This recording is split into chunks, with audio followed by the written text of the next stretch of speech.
네, 오늘은 요한 1서 2장, 요한 1, 2, 3서, 요한의 편지가 3개가 있기 때문에 1서, 2서, 3서라고 얘기합니다. 그리고 이 요한 1, 2, 3서는 자기가 누군지 밝히고 있지도 않고 또 누구한테 이것을 쓴다라고도 밝히고 있지는 않습니다. 그래서 누군지 잘 모릅니다. 그런데 분명한 것은 뭐냐면 요한복음을 쓴 사람이 이걸 썼다라는 것은 알 수가 있습니다.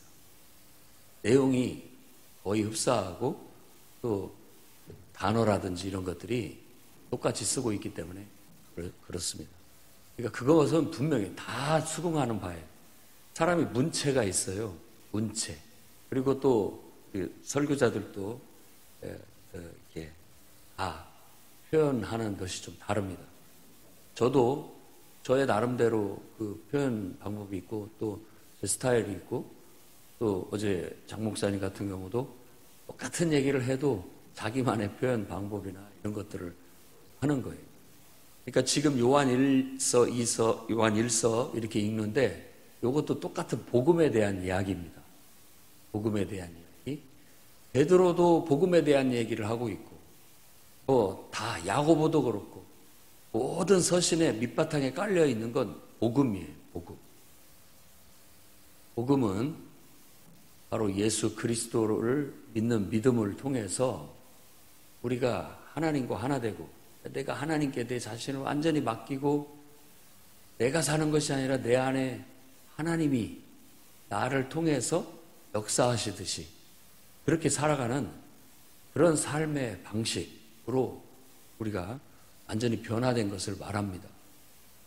그래서 완전히 내가 하나님 예수 그리스도를 통해서 하나님을 만나가지고 그분께 내 자신을 완전히 맡겼을 때 우리 안에는 내면에는 그분이 마치 빛처럼 우리 안에 비치는 거예요. 내 안에 빛이 있는 것과 같은 그런 은유를 요한이 쓰고 있는 거예요. 그래서 요한복음 1장에도 세상의 빛 예수 그리스도를 소개하고 있어요. 여러분이 예수 그리스도를 믿고 정말 그분을 영접하게 되면 여러분 영혼 속에 하나님이 들어오게 되는데 하나님이 우리의 영혼에 빛이 되는 거예요. 한번 여러분 마음에 전깃불을 켤 수가 있습니까? 촛불을 켤 수가 있습니까? 여러분 마음을 뭘로 밝힐 수가 있어요? 바로 하나님을 아는 지식, 하나님을 믿는 믿음이 우리 영혼의 등불이에요. 마음을 밝히는 빛이라고요. 그래서 바로 그분이 우리 속에 들어와서 빛으로 비춰주시면서 우리는 그 안에서 사귐을 갖는 겁니다. 그걸 사귐이라고 요한은 썼고 그걸 요즘 우리가 늘 쓰는 말로 한다면 교제, 하나님과의 친밀한 교제를 나누게 되는 거예요. 하나님과 그의 아들 예수 그리스도가 하나가 된 것처럼 영이신 하나님께서 성육신하셔서 인간으로 태어나셔서 이렇게 보면 사람인데 또 이렇게 보면 하나님인 그분인 것처럼 아버지와 아들의 관계 속에서 하나 된 것처럼 우리도 예수 그리스도를 믿고 받아들이게 된다면 예수 그리스도께서 하나님과 인간이면서 하나 된 것처럼 우리도 그분과 하나가 될 수 있다라는 그런 진리가 복음입니다. 복음. 그래서 그걸 깨닫고 그분 안에서 내가 온전히 하나가 돼서 하나님과 영적인 소통과 사귐을 갖는 것이 빛이 내 안에서 비치는 그런 삶이고 그런 빛 안에서 내가 다른 사람들과의 관계를 연장선 속에서 자꾸만 하나님의 이렇게 큰 품 안에 사람을 하나씩 이렇게 끌어들여서 그분 안에서 모든 사람과의 관계를 바라보고 하나님의 빛비침 속에서 살아가게 됐을 때 그걸 요한은 형제 사랑이라고 설명을 하고 있는 거예요. 그러니까 약간의 표현법만 달랐지 똑같은 복음을 얘기하고 있는 겁니다. 그리고 계속 나의 자녀들아, 자녀들아 이런 말들을 어린 아이처럼 부르는 말을 많이 쓰고 있습니다. 그만큼 아마 요한이 나이를 많이 먹었을 수 있다라고 생각이 듭니다. 그리고 또 교회 안에서는 그것도 쓰는 용어가 다 틀려요. 목사님은 양, 염소, 이리 이런 것들로 거의 대부분의 설교를 풀어갑니다.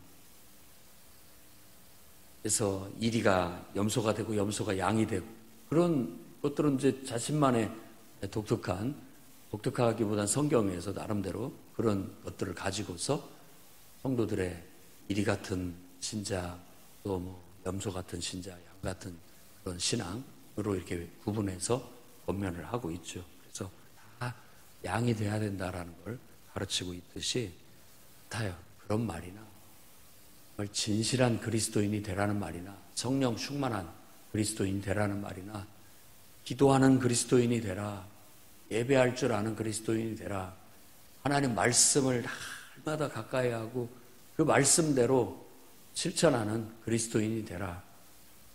뭐 똑같은 말입니다. 쉽게 알아듣기 좋게 그렇게 설명할 뿐인 것이죠. 그래서 오늘 요한도 요한 1, 2, 3서에 성도들을 향해서 사랑하는 아들처럼 권면하는 느낌으로 얘기를 합니다. 나이를 많이 드셨든 적게 먹었든 영적으로는 어린 아이처럼 생각을 하는 거예요.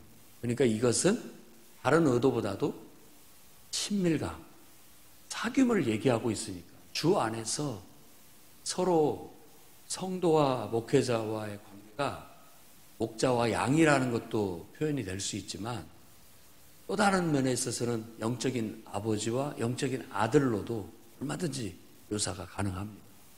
그러니까 정말 부모가 어린 아이를 이렇게 얼르고 달래고 키우듯이 가르치고 권면하듯이 바로 요한은 성도들에게 이와 같이 나의 아들들, 나의 자녀들아 라는 표현을 많이 쓰면서 권면을 하고 있습니다.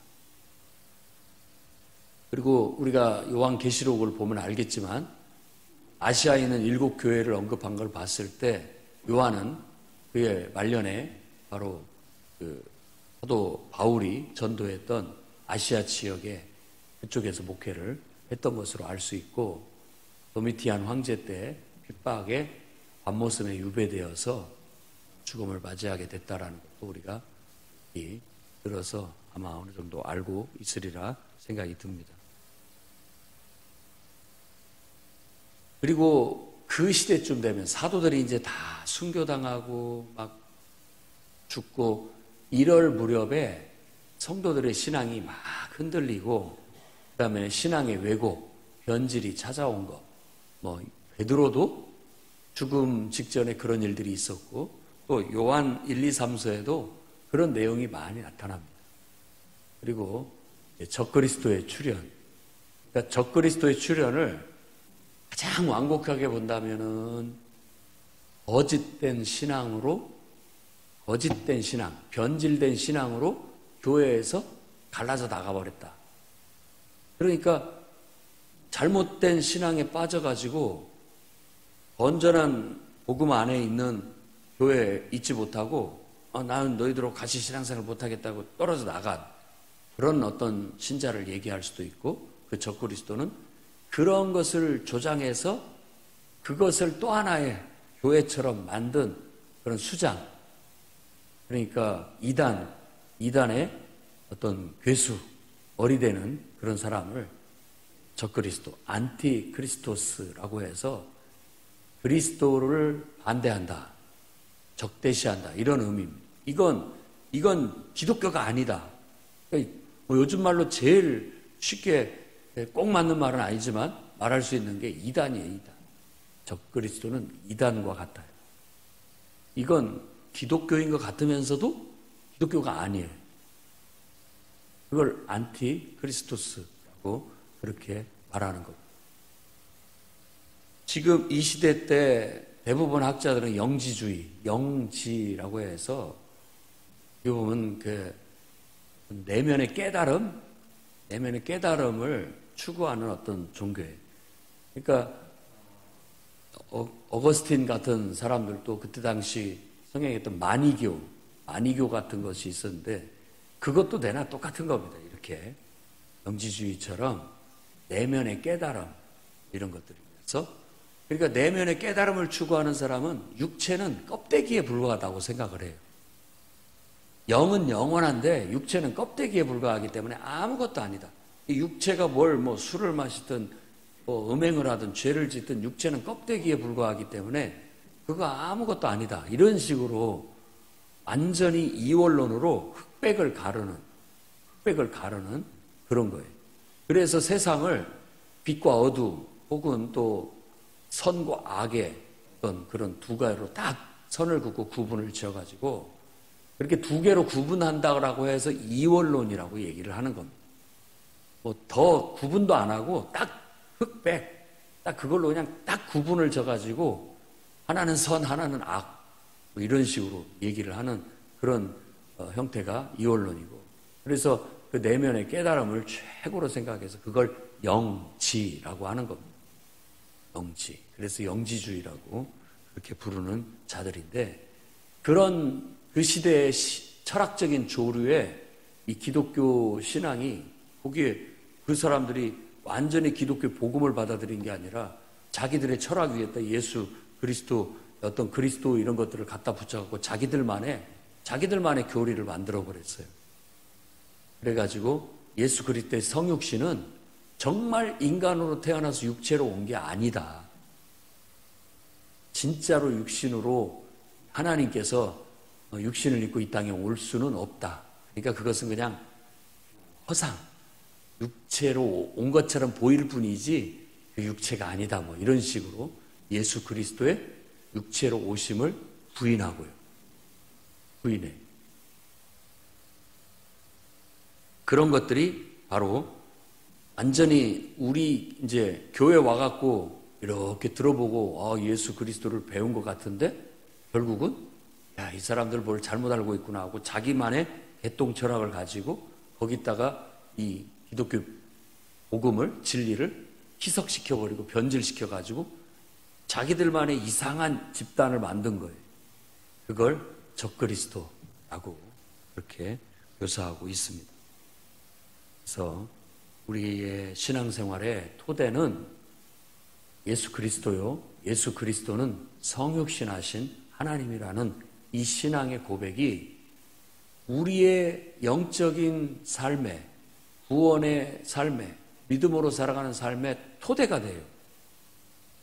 그러니까 하나님께서 우리를 너무나도 사랑하셔서 구원하시기 위해 인간이 되어 이 땅에 태어나셨다라는 신앙 고백, 동정녀 마리아를 통해서 태어났다라는 신앙 고백이 굉장히 중요한 것으로 가르치고 있습니다. 자꾸만 그것이 정말 하나님이 인간이 돼서 태어날 수가 있어? 그건 그냥 허상일 뿐이야. 뭐 이렇게 말한다든지 그 외에 그것을 약간 변개해서 가르치는 이상한 그런 교리들은 다 이단으로 정죄되는 겁니다. 여호와의 증인에 그들의 신관도 마찬가지입니다.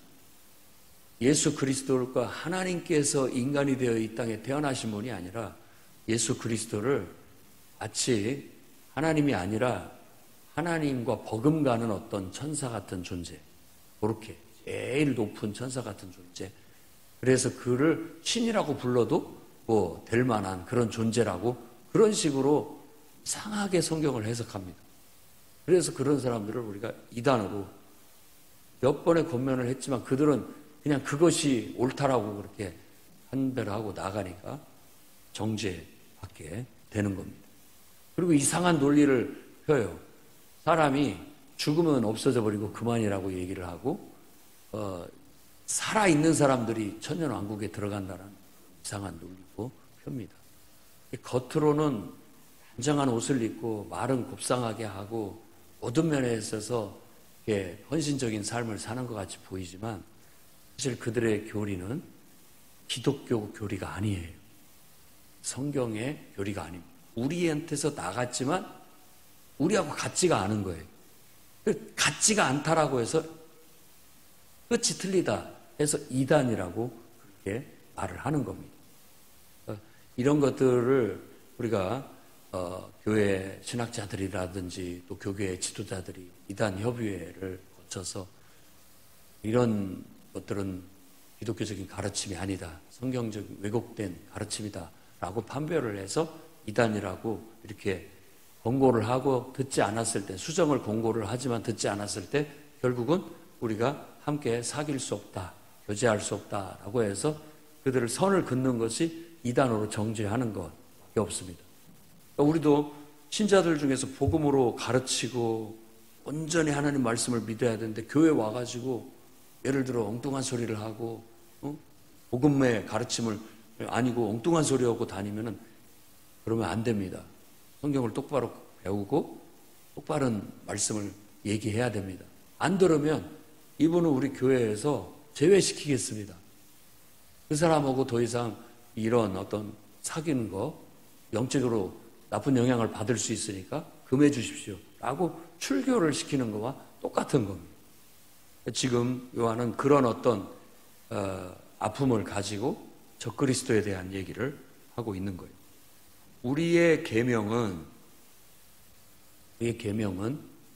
우리가 범죄 곧 하나님을 알지 못하고 하나님의 뜻대로 살지 못하는 것, 그게 범죄예요. 1장에서는 우리가 죄 없다 하면 그건 뭐 하나님을 오히려 하나님을 없인 여기는 것이다. 죄 없는 사람이 어디 있느냐. 우리 스스로가 수행을 통해서 우리의 이성으로 죄 없이 올바르게 산다라는 건 거짓말이다.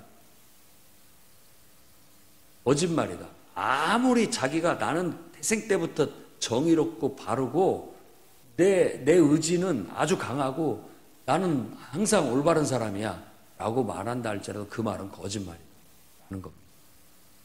그렇게 할 수 있는 사람은 하나도 없어요. 다 육신의 정욕, 안목의 정욕, 이성의 어떤 이생의 자랑에 빠져서 다 치우쳐 살지 그런 것에 휩쓸리지 않은 인간은 하나도 없어요. 오직 예수 그리스도를 믿고 우리 자신을 그분께 맡기고 그분이 우리에게 찾아오셔서 우리를 다스려 주실 때만 우리는 죄에서 사함받을 수 있고 죄에서부터 벗어날 수 있다. 이게 복음이에요. 이 영지주의 이 사람들이 그 사람들을 영지주의라고 딱 규정을 한다면 그 사람들은 그런 게 없어요. 죄를 지어도 괜찮아요. 내가 뭐 죄냐. 내면의 선만 가지고 있으면 된다. 내 마음만 바르면 된다. 이런 식으로 완전히 외도하고 있으니까 그야말로 정말 이 기독교 복음하고는 맞지 않은 것이죠. 그래서 죄 없다 하면은 그건 잘못된 것이다라는 걸 요한이 강조하고 있고 오늘 말씀에서도 바로 우리의 대언자 이 대언자가 요한복음에 쓴 보혜사라는 똑같은 단어예요. 파라클레토스, 대언자, 보혜사 이런 단어를 봐도 요한복음을 쓴 사람이 이 요한 1, 2, 3서 썼다라는 건 동일한 저자라는 걸 알 수가 있습니다. 그래서 그 사람을 우리가 요한으로 보기 때문에 요한복음, 요한 1, 2, 3서라는 이름을 붙이게 된 겁니다. 바로 이 대언자가 보혜사를 예수 그리스도가 보혜사가 되시고 또 다른 보혜사는 성령이다라는 걸 요한복음에 얘기하고 있죠. 여기서는 우리 죄를 위한 보혜사, 우리 죄를 위한 변호자 혹은 대리자 혹은 중보자 되시는 분이 바로 예수 그리스도다. 예수 그리스도를 통하지 않고는 누구도 죄에서 벗어날 수 있는 사람 없다. 그게 복음입니다. 우리가 예수 그리스도를 믿고 그분께 내 자신을 맡기고 그분 안에서 그분이 인도하는 대로 순종하는 삶을 살 때에만 죄에서 벗어날 수 있고 죄사함을 받을 수 있고 우리 안에 어둠이 싹 사라지고 빛이 비치게 된다라는 거예요. 근데 이 영지주의나 깨달음을 추구하는 종교들은 자기들이 깨달음을 통해서 빛을 스스로가 갖는다고 생각을 해요. 그건 나는 죄가 없다라고 하는 거나 똑같은 겁니다. 어떤 수행을 하는 사람이라 할지라도 그럴 수 있는 존재는 없다라는 걸 알아야 되겠습니다. 그래서 그의 복음대로, 여기서 말하는 계명이라고 한다든지 진리라고 한다라는 것은 다 이 복음을 가리키는 겁니다. 예수 그리스도의 계명도 복음이에요. 내게 네 자신을 맡겨라. 그럼 내가 성령으로 내 안에 들어가서 너와 하나가 되고 너에게 모든 것을 생각나게 하고 가르쳐 주겠다. 그게 요한복음에서 보혜사 성령을, 다른 보혜사를 너에게 주겠다라고 하시면서 약속하신 가르침이었잖아요. 이 2장도 그 가르침이 배경에 깔고 있어요. 요한복음 14장 26절에 성령이 다 생각나게 하고 다 깨닫게 해주고 할 거다. 그렇게 나한테 한번 맡겨봐라. 그거예요. 그러면 우리가 아멘, 내가 죄인이라는 걸 알기 때문에 나는 아무리 애를 써도 안 되는, 어쩔 수 없는 죄인이라는 걸 알기 때문에 당연히 기꺼이 주님, 나를 주님께 맡겨드립니다. 당신이 성령으로 내 안에 오셔서 내게 생각을 주시고 말을 주시고 나로 늘 모든 것들을 깨우쳐 주시면서 이끌어 주신다면 제가 온전하겠습니다. 라는 그런 고백이 복음을 받아들이는 고백이고, 그러면서 그렇게 할 때 우리 어두운 마음이 빛으로 쫙 밝혀지는 거예요. 그래서 그 빛 가운데 행하라는 것은 바울의 말로 한다면 성령의 인도하심을 따라 행하라 이 말입니다. 다른 말이 아니고 즉 내 안에 있는 성령이 깨우쳐 준 대로, 생각나게 한 대로, 가르쳐 준 대로 빛 가운데 행하라. 그 성령의 임재 속에 모든 사람들을 대하라. 그래서 내가 빛 가운데 다른 사람을 빛 가운데서 대하고 관계하는 모든 것들이 사랑이다 라는 거예요.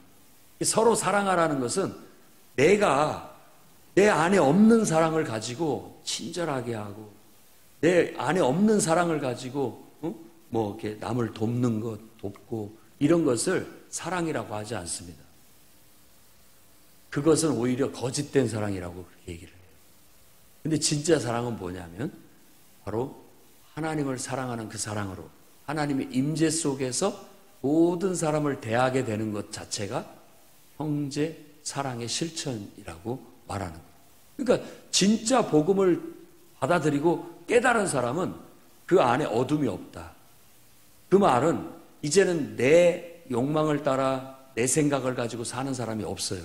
오로지 성령의 인도하심을 따라 성령이 주시는 생각과 성령이 감동으로 주신 말씀을 따라 그렇게 살아가는 거예요.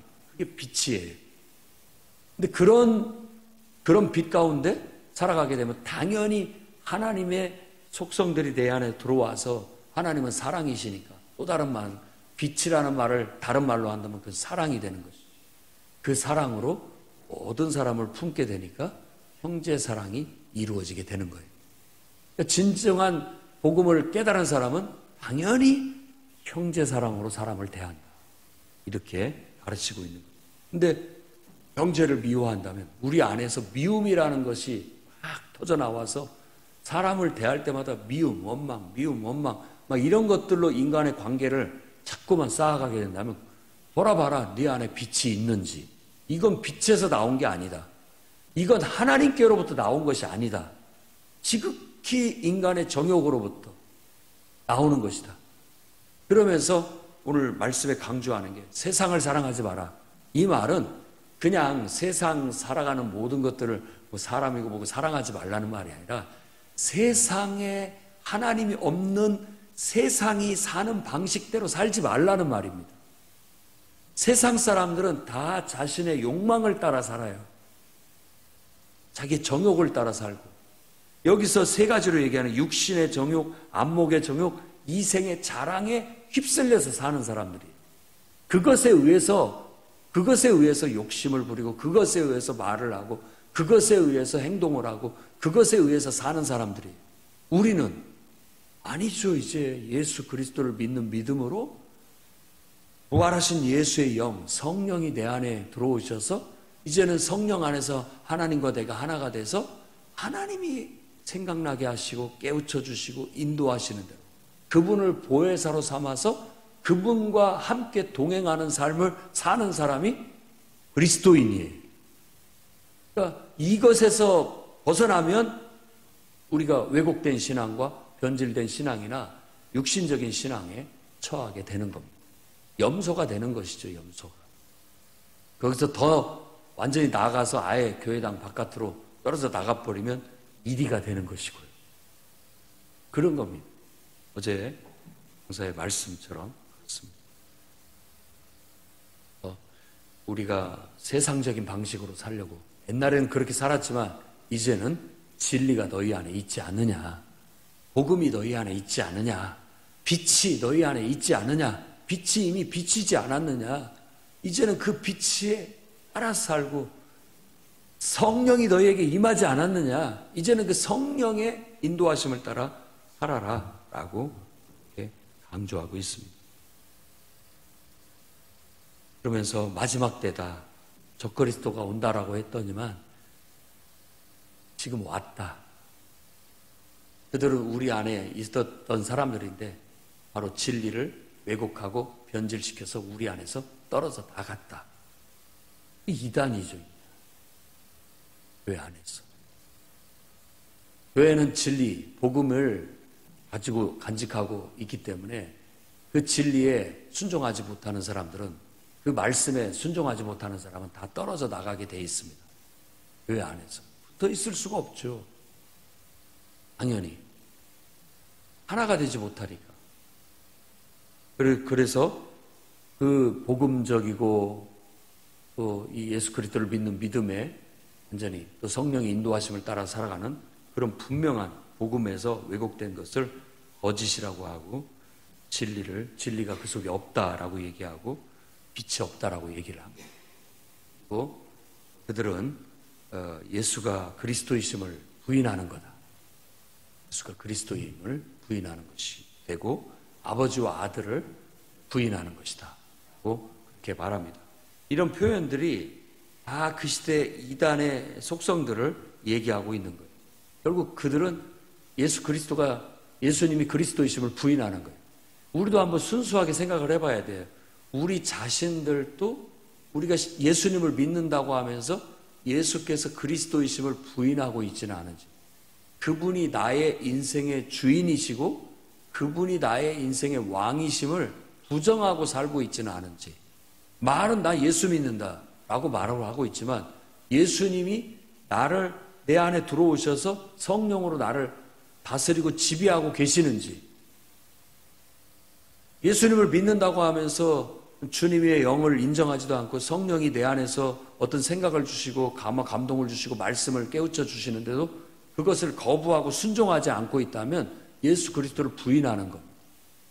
그리고 아버지와 아들을 부인한다라고 했는데, 이건 이제 아까 앞에서 말했듯이 예수님의 성육신을 부인한다는 말도 되고, 사실은 우리가 이 아버지와 아들의 관계가 성육신 하신 예수 그리스도거든요. 영이신 하나님께서 인간이 되신 것, 온전한 하나됨이거든요. 아버지와 아들을 부인한다는 것은 이런 의미도 있습니다. 내가 하나님과 온전히 하나됨을 이루지 못하는 것. 완전히 아버지와 아들처럼 딱 닮아갖고 그대로 하나가 돼야 되는데 아무리 봐도 이 아들이 아니에요. 닮지를 않아서 DNA가 틀려요. DNA가. 유전자가 틀려요. 아들이 아니에요. 진짜 아들이라면 유전자가 같아야 되는데, 그 진리가 같아야 되는데, 복음이 같아야 되는데 틀려요. 이런 것들이 바로 교회당 안에서도 온전치 못한, 복음을 깨닫지 못하고 진짜 그리스도인이 되지 못한 그런 신자들도 있을 수 있다는 것을 조심스럽게 우리가 생각해야 되고, 그런 사람들을 깨우쳐서 진리가 그 속에 들어가게 하고 복음을 깨우치게 하고 복음에 복종하고 순종하게 해서 온전히 하나님께 맡기고 성령을 받게 하고 성령의 인도하심을 따라서 이렇게 살아야 됩니다. 그래서 이런 기름 부음이 있어야만 이런 미혹을 떨쳐버릴 수 있고 무엇이 잘못됐는지를 알 수 있고, 성령 안에서 모든 것을 보혜사 성령이 가르쳐주고 깨우쳐줘서 우리 안에 거짓이 없고 참된 신앙이 찾아오게 되는 거예요. 여러분 안에는 참된 신앙이 있다고 믿습니다. 또 복음에 합당하게 여러분 자신을 맡기고 성령에 의탁하고 성령이 인도하시는 대로 살아가는 진실한 이 시대에 정말 보배로운 보석 같은 그런 그리스도인들로 살다가 주님을 맞이할 수 있기를 주의 이름으로 축원합니다.